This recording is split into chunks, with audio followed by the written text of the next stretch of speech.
Indian football കണ്ട ഏറ്റവും മോശം പരിശീലകരിൽ ഒരാളാണ് ഈഗോർ സ്റ്റിമാക്. നമുക്കറിയാം, അദ്ദേഹം വന്നതിന് ശേഷം ഇന്ത്യൻ ഫുട്ബോൾ ടീമിൻ്റെ പ്രകടനത്തിൽ വലിയ മാറ്റമൊന്നും കൊണ്ടുവരാൻ അദ്ദേഹത്തിന് സാധിച്ചിട്ടുണ്ടായിരുന്നില്ല. എന്നാൽ കഴിഞ്ഞ ദിവസം AIFF അദ്ദേഹത്തെ സാക്ക് ചെയ്തതായിട്ട് ഒഫീഷ്യൽ പ്രഖ്യാപനം നടത്തിയിട്ടുണ്ടായിരുന്നു. അതിനുശേഷം ഇപ്പോൾ AIFFനെ വലിയ തരത്തിൽ വിമർശിച്ചുകൊണ്ട് രംഗത്തെത്തിയിരിക്കുകയാണ് ഈഗോർ സ്റ്റിമാക്. തൻ്റെ മിസ്റ്റേക്ക് മാത്രമല്ല എന്നും AIFFും ഇന്ത്യയിൽ ഫുട്ബോൾ വളരാൻ സമ്മതിക്കുന്നില്ല, അവരുടെ ഭാഗത്തു നിന്നും വലിയ തരത്തിൽ തന്നെ പിഴവുകൾ ഉണ്ട് എന്നും ചൂണ്ടിക്കാട്ടിക്കൊണ്ടാണ് ഇപ്പോൾ ഈഗോർ സ്റ്റിമാക് രംഗത്തെത്തിയിട്ടുള്ളത്. കല്യാൺ ചൗബയുടെ ഭാഗത്തു നിന്നും അതുപോലെ തന്നെ AIFFിൻ്റെ മറ്റു പ്രതിനിധികളുടെ ഭാഗത്തു നിന്നുമുള്ള നിരവധി മിസ്റ്റേക്കുകളാണ് അദ്ദേഹം ചൂണ്ടിക്കാണിച്ചിട്ടുള്ളത്. അതിൽ പ്രധാനപ്പെട്ട ഒന്നാണ് മികച്ച ഇന്ത്യൻ താരങ്ങൾക്ക് അവസരം നൽകുന്നില്ല എന്ന്. അദ്ദേഹം പറയുന്ന താരങ്ങൾക്കല്ല സത്യത്തിൽ AIFF അവസരം നൽകുന്നത്, അതിന് അവർ അനുവാദം നൽകിയിരുന്നില്ല ഈഗോർ സ്റ്റിമാക്കിന് എന്ന് അദ്ദേഹം ചൂണ്ടിക്കാണിക്കുന്നുണ്ട്.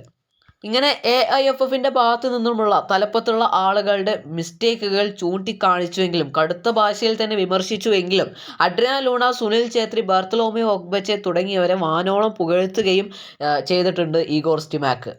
ഇതിൽ വിദേശ താരങ്ങളായ അഡ്രിയാൻ ലൂണയും ബർത്തലോമിയോ ഒഗ്ബച്ചയും ഇന്ത്യൻ താരങ്ങളെ ഒരുപാട് സ്വാധീനിച്ച വിദേശ താരങ്ങളാണ് എന്നാണ് ഈഗോർ സ്റ്റിമാക് പറയുന്നത്. മറ്റു വിദേശ താരങ്ങളെല്ലാം മറ്റു ലീഗുകളിൽ അവസരം ലഭിക്കാത്തതുകൊണ്ട് മാത്രം ഇന്ത്യൻ സൂപ്പർ ലീഗിലേക്ക് വന്നവരാണ്. ഇതുപോലെയുള്ള വിദേശ താരങ്ങൾ ഇനി ISLലേക്ക് വരുമോ എന്നത് സംശയമാണ് എന്നും ഈഗോർ സ്റ്റിമാക് പറയുന്നുണ്ട്. അതേസമയം സുനിൽ ഛേത്രിയുടെ കാര്യത്തിൽ ഈഗോർ സ്റ്റിമാക് പറഞ്ഞത് ഇങ്ങനെയാണ്: സുനിൽ ഛേത്രി ആദ്യ 11 രൂപീകരിക്കുന്നതിൽ എന്നോടൊപ്പം പങ്കുചേരാറുണ്ട്. അദ്ദേഹത്തിൻ്റെ അഭിപ്രായത്തിനനുസരിച്ച് ഞാൻ ചില സമയങ്ങളിൽ ആദ്യ 11 രൂപീകരിക്കാറുള്ളത്. ഇന്ത്യൻ താരങ്ങളെ എങ്ങനെയൊക്കെ കൈകാര്യം ചെയ്യണമെന്ന് സുനിൽ ഛേത്രിക്ക് നല്ലതുപോലെ അറിയാമെന്നും ഈഗോർ സ്റ്റിമാക് പറയുന്നുണ്ട്.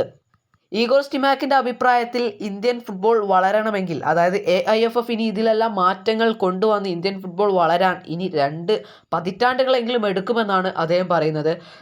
അദ്ദേഹത്തെ പുറത്താക്കിയതിനു ശേഷം മാധ്യമങ്ങളെ കാണവെയാണ് അദ്ദേഹം ഈ കാര്യങ്ങളെല്ലാം സൂചിപ്പിച്ചിട്ടുള്ളത്. ഈഗോർ സ്റ്റിമാക്കിൻ്റെ പകരക്കാരനെ AIFF ഇതുവരെയായും പ്രഖ്യാപിച്ചിട്ടില്ല.